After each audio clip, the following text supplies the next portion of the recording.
This is my Nila Electranista, Module 5. My Bible verse is Jeremiah 29:11. For I knows the plans I have for you, declares the Lord, plans to prosper you and not to harm you, plans to give you hope and a future.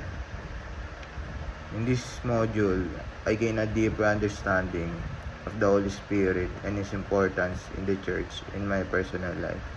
One of the activities requires us to create a prayer or a song to the Holy Spirit, asking for our guidance and recognizing our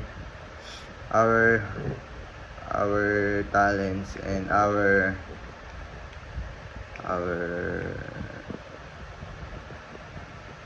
and I also collaborated with my BEC group where we shared our individual skills and abilities. These activities help us to get ready for the Tableau Vivan presentation, where we creatively express the different gifts of the Holy Spirit. Through this experience, I was able to reflect on how Holy Spirit is at work at me and how I can use the gifts to serve others.